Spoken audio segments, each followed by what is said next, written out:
तमाम तरह के वकील आते हैं, लेकिन जब झारखंड के छात्रों का इतना महत्वपूर्ण मुद्दा हाई कोर्ट में है, सुनवाई है, तो एजी साहब का अपीयर ना होना और किसी बड़े वकील का वकील ना होना और एक शब्द भी ना कहना, ये क्लियर मनसा कहता है कि ये एक ट्रैप था। ये एक ट्रैप था आंदोलन को खत्म करने का, हमारे 26 दिन के मेहनत को लात मारने का और पूरे झारखंड के छात्रों के भावनाओं पे पानी फेरने का। अगर सरकार की मंशा सही होती तो एक अच्छा वकील आज उन बातों को डिफेंड करने के लिए कोर्ट में उपस्थित होता। सरकार ने सारी परीक्षाओं को रद्द की, चलिए बहुत अच्छी बात है। हम कानून के बहुत बड़े जानकार नहीं हैं, लेकिन इतनी जानकारी जरूर है कि अगर कोर्ट में उपस्थित हुए थे तो यह सरकार को बताना चाहिए था कि आखिर किन कारणों से परीक्षाओं को रद्द किया गया था। प्रॉपर डिफेंस होना चाहिए था कोर्ट में, जो कि नहीं दिखा। आज 3 परीक्षाओं की सुनवाई थी। कल को झारखंड के सभी छात्रों, जिसका 80% छात्रों का सेंटीमेंट जुड़ा हुआ है, सीजीएल की सुनवाई होगी। आज या कल तक वो केस फाइल होगा, सोमवार या मंगलवार तक उसकी भी सुनवाई होगी। फिर से सरकार का वही रवैया रहेगा। झारखंड के छात्र पढ़े या कानूनी दाव पे समझे, पढ़े या कानूनी दाव पे समझे, यह कंप्लीट धोखा झारखंड के छात्रों के साथ दिख रहा है। आंदोलन को खत्म करने की साजिश दिख रही है। टीडीपीएल ने, आपने अगर प्रेस कॉन्फ्रेंस माननीय मुख्यमंत्री जी का देखा होगा, उन्होंने स्पष्ट रूप से कहा है, एक एक लाइन मुझे याद है, कि टीडीपीएल जितने भी परीक्षाओं को कराई है उसमें बहुत बड़ा एक नेक्सस, ऐसा प्रतीत होता है कि बहुत भ्रष्टाचार हुआ है, इसलिए हम उन तमाम परीक्षाओं को रद्द करते हैं। आपको पता है कि 11वीं 13वीं जीपीएससी में जिसका सुनवाई जो स्टे लगा, उसका भी इंटरव्यू हमारी जानकारी के अनुसार टीडीपीएल ने लिया है। अंतिम रिजल्ट बनाने का काम टीडीपीएल ने किया है। तो ये परीक्षाएं अछूते क्यों है?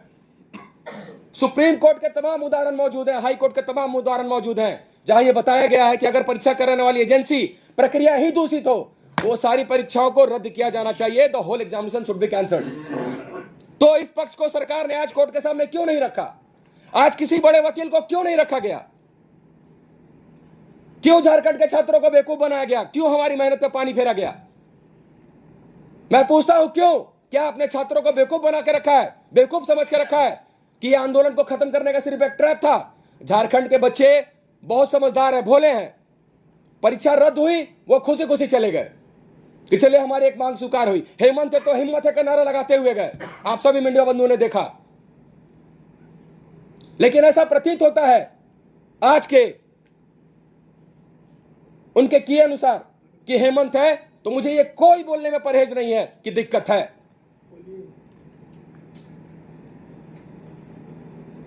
हम लोग बार बार सीबीआई पे फोकस क्यों कर रहे थे?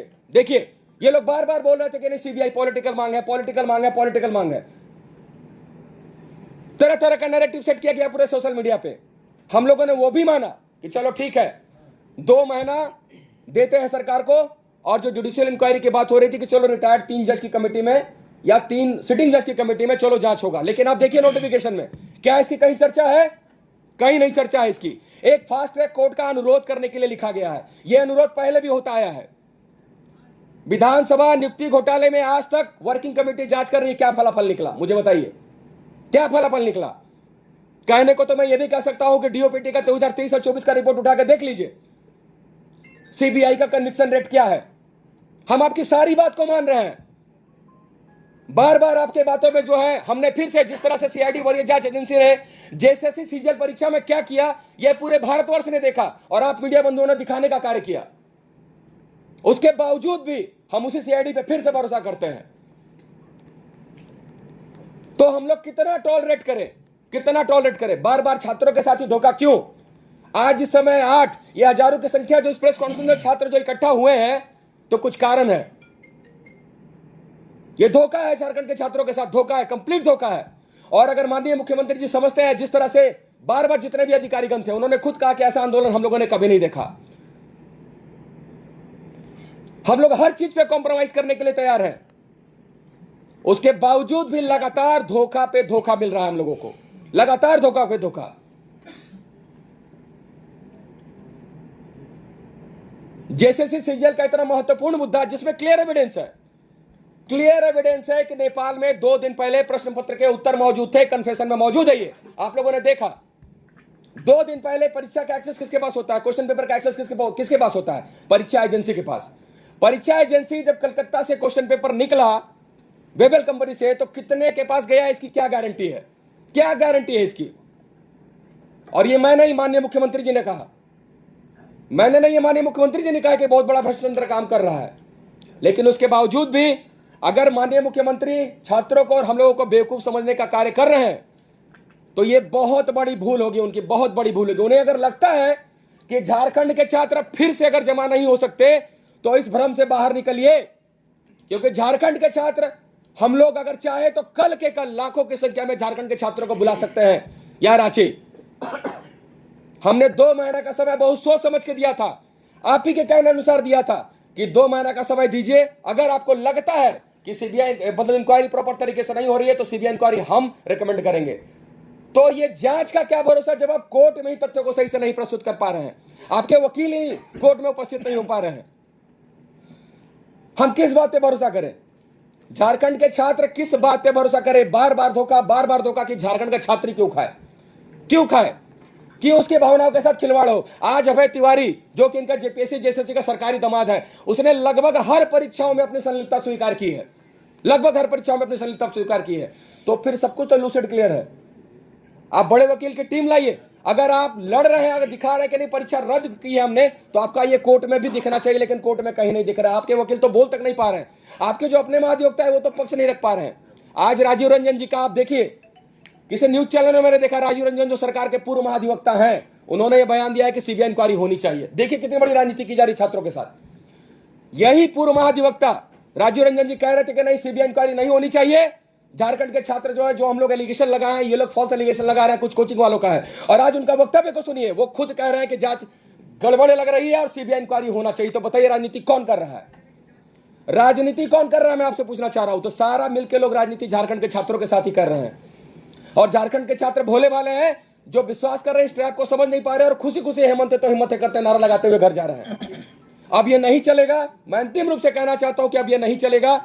हम लोगों ने 2 महीने का समय दिया है, हम बहुत धैर्य से काम कर रहे हैं। 2 महीने का समय, अगर जेएसएससी सीजीएल या तमाम आने वाली परीक्षाओं में अगर सरकार का व्यवहार कोर्ट में अगर संदेहास्पद लगा, तो झारखंड के छात्र 2 महीने से पहले हम लोग एक बहुत बड़ा उलगुलान करेंगे, जो कि पूरे झारखंड के छात्र देखेंगे। जेल भरो आंदोलन करना होगा, करेगा, लाठियां खाना होगा, तोड़ना होगा, अपने शरीर पर तोड़ेंगे। इस बार सर पे कफन बांध के चले, तो इस बार फैसला लेकर रहेंगे।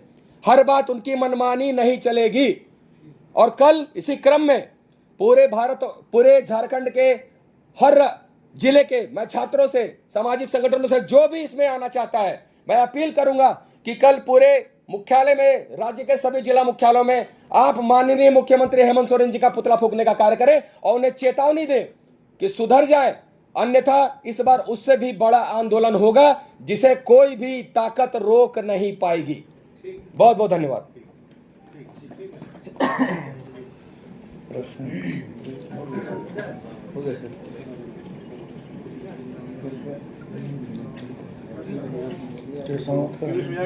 क्या टाइम रखा आप लोगों ने? कल पुतला दहन आज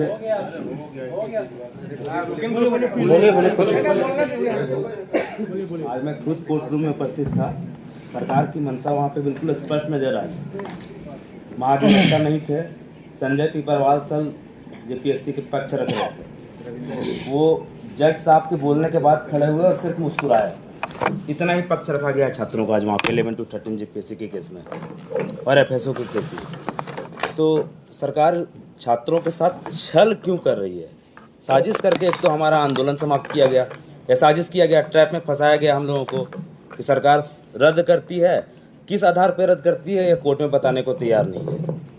मतलब ये, अगर सरकार स्थिति की गंभीरता को सही में नहीं समझ रही है तो बहुत ही दुविधा वाली बात है यह। अभी नहीं, बहुत जल्द सिर्फ उलगुलान नहीं, संपूर्ण क्रांति होगा झारखंड में।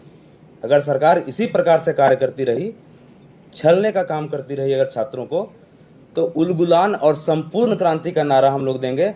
और अब सिर्फ एक ही मांग होगा, माननीय हेमंत सोरेन का इस्तीफा। अभी तक छात्रों ने अपने हक की लड़ाई लड़ी है। अब हम माननीय मुख्यमंत्री का इस्तीफा भी मांगेंगे। मैं एक चीज में एक और चीज ऐड करना चाहूंगा, ये बहुत महत्वपूर्ण है। बस एक चीज, 1 मिनट। माननीय मुख्यमंत्री जी ने ये सारी परीक्षाओं को जो रद्द किया है, उसके अलावा चलिए हम लोग एक विकल्प और देते हैं उनको।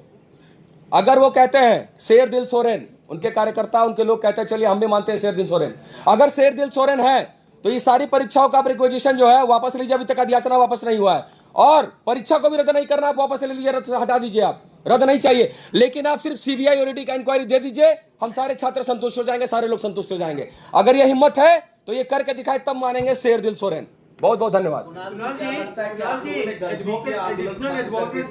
हैं उनसे बात कि मैंने कोर्ट में अपनी बातों को रखा, तो कैसे बोल रहे हैं कोई कि मैं वहाँ पे नहीं था? पीयूष जी कोर्ट में मौजूद थे? मैं स्वयं कोर्ट में मौजूद था। मुस्कुराने के अलावा उन्होंने कुछ नहीं कहा है, सिर्फ मुस्कुराए हैं। आप कोर्ट में मौजूद थे? हाँ, मैं कोर्ट में था। लूट लेते हैं उसका कैसी बात? राजेश सर, सामने से कोर्ट झूठ बोल पे रहे आपके हैं। भरोसा नहीं है, क्योंकि जो किसी के जो छात्र गए वो कोर्ट से उनको मिला, तो क्या कोर्ट पे आपको भरोसा नहीं? कोर्ट हमेशा तथ्यों पे देती है फैसला। आप एग्जांपल ले लीजिए जेसीसी सीजीएल का। जेसीसी सीजीएल में फैसला किस आधार पे हुआ? तथ्य गलत प्रस्तुत किए गए, सही चीजों को प्रस्तुत ही नहीं किया गया, पेपर आउट था, नहीं बताया गया, गेस क्वेश्चन बताया गया। कोर्ट हमेशा तथ्यों के आधार पर फैसला देती है। सरकार ने तो तथ्य नहीं प्रस्तुत किए सही तरीके से, तो कोर्ट उस तरफ से फैसला देगी, सीधी सी बात है। जब आप तथ्य को सही तरीके से प्रस्तुत करिएगा कोर्ट में, तब तो फैसला सही मिलेगा। सबसे बड़ा उदाहरण तो जेसीसी सीजीएल है, जो पब्लिक डोमेन में है। आप तथ्य सही से प्रस्तुत नहीं किए, कोर्ट फैसला दे दी कि पेपर लीक नहीं है, गेस क्वेश्चन है। और आज माननीय मुख्यमंत्री और सरकार के पूर्व जी राजीव रंजन जी एक टीवी इंटरव्यू में कहते हैं कि नहीं, बहुत बड़ा भ्रष्टाचार लग रहा है, इसकी सीबीआई जांच होनी चाहिए। तो ये तो क्लियर है, गेम कौन कर रहा है, क्लियर है ये। आप मीडिया बंधु भी इसे समझे और बताएं लोगों को, और उनसे पूछिए। ठीक है, क्या लगता है आप लोग जो आंदोलन जो आप लोग खत्म किए और जिस शर्त पे आप लोगों को आंदोलन खत्म करवाया गया, तो क्या जिन लोगों ने बैठ करके निर्णय लिया कि भाई रविंदर जी और पीयूष जी जैसे तमाम जो छात्र जो मांग कर रहे हैं इसको मान लीजिए और आगे चल के तो पहले से रद्द होना ही है, क्या उनको आपको लगता है कि उनको पहले से पता होगा, इसीलिए फैसला दे दिया गया कि हाँ भाई रद्द कर देते हैं, बाद में तो कोर्ट उसको करारी देगी? देखिए, आपका सवाल अच्छा है। हम लोगों को इस बात का पहले से अंदेशा था, लेकिन अगर देखा जाए तो हमारे पास कोई ऑप्शन भी नहीं था, क्योंकि सरकार बार बार इस बात पे जो है प्रशासन, राज्य प्रशासन दबाव बना रहा था। आपकी मांगे तो मान ली गई है, आप भी तो थे वहां मौजूद, आप भी देख रहे थे। रात में 3-3 बजे तक आके प्रशासन हम लोग को जो है टॉर्चर कर रहा था। आपकी मांगे मान ली गई है, हट जाइए, आप इसके गवाह हैं। बार बार आकर टॉर्चर कर रहा था, बताया जा रहा था कि आपकी मांगे मान ली गई। तो हम लोग इतने कानून के जानकार, बहुत बड़े जानकार तो नहीं है, लेकिन हमें इस बात का अंदेशा था कि ऐसा होगा। हम सरकार पे विश्वास करके हम लोग उठे थे वहां पे कि सरकार हमारी बात रखेगी। जब माननीय मुख्यमंत्री पूरे कैबिनेट के माध्यम से बातों को रख रहे हैं, तो माननीय मुख्यमंत्री से बड़ा इस स्टेट में कौन है? जब वो कह रहे हैं तो हमें लगा कि नहीं, अगर वो कह रहे हैं तो वो करेंगे, लेकिन हो कुछ और रहा है। कुणाल जी, जेएसएससी सीजीएल वाले सफल अभ्यर्थी अभी झारखंड मंत्रालय के सामने लगातार प्रोटेस्ट कर रहे हैं। वो एक नारा लगा रहे हैं कि कोचिंग माफिया है, क्या जवाब देंगे? उनको भी एक चीज समझना होगा। देखिए, आखिर ये परिस्थिति किसने पैदा की, मैं स्पष्ट रूप से कहना चाहता हूं। अगर उस समय जो लोग वहां पे लड़ाई लड़ रहे थे वो भी हमारे साथ थे, सभी लोग हमारे साथ थे, सभी लोग। अगर सीआईडी उस समय जांच सही करके, जिस समय जांच चल रहा था, मई में ही आ चुका था कि पेपर लीक है, मई में ही आ चुका था। मैंने एफिडेविट आपको इसी प्रेस क्लब में सभी लोगों को दिखाया। सभी लोगों ने कन्फेस किया है कि 130 प्रश्नों के उत्तर 2 दिन पहले यानी कि एजेंसी से लीक था। अगर सीआईडी उस समय ये सही रिपोर्ट सबमिट करती तो क्या आज ये नौबत आती? क्या आज हम लोग 26 दिन सड़क पे होते? और क्या वो वहां पे होते? उनकी भी गलती नहीं है। बांटने का काम किसने किया है, ये समझने का प्रयास करना होगा। ये समझने का प्रयास करना होगा कि बांटने का काम किसने किया, किसने ये परिस्थिति पैदा की, और क्या इस परिस्थिति को पैदा करने के लिए जो जिम्मेदार है, क्या उन पे कोई कार्रवाई हुई? वो नौकरी छोड़ के आया है, मैं इस बात का समर्थक हूं। कई एक का 2 साल बर्बाद हुआ है, मैं भी इस बात का समर्थक हूं। लेकिन इस बात की अकाउंटेबिलिटी किसकी तय होनी चाहिए? मैं तो बार बार कह रहा हूं कि कुछ लड़ाइयां महाभारत को प्रेरणा मान के लड़ी जानी चाहिए, और हमें पता था कि हमारे वो सामने भी अपने हैं, लेकिन फिर भी हम लोग लड़े क्योंकि हम सही थे। और ये माननीय मुख्यमंत्री भी माने, पूरा कैबिनेट माना, और आज राजीव रंजन जी भी मान रहे जो एक महाधिवक्ता थे। तो हम कहां से गलत हैं? हम कहां से गलत हैं? आप भी उनसे पूछिए कि ये परिस्थिति पैदा करने वाले क्या जिम्मेदार थे, उन पे क्या कार्रवाई हुई, और आज ये तो परिस्थिति पैदा हुई, इसका कारण कौन है? मैंने स्पष्ट रूप से बता दिया। अब जिसको समझना है समझे, और जिसको राजनीति करना है करे, जिसको जो कोचिंग माफिया बोलना बोल ले, कोई दिक्कत नहीं है। ठीक।